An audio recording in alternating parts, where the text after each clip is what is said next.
Right, so we've got our paper reversed on the table.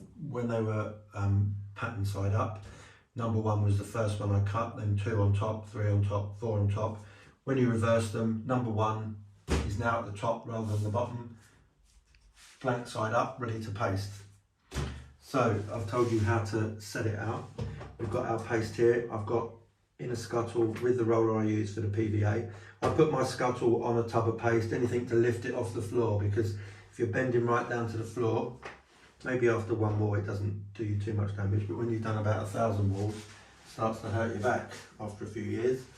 So don't be too precious with the paste, don't worry about it, don't be too nervous of it, put plenty on. It's important to put too much rather than too little. So you're rolling your paste out an even coverage. If you use a roller, that will put plenty on. You don't have to worry too much about whether it's enough paste with a roller, because that puts plenty on.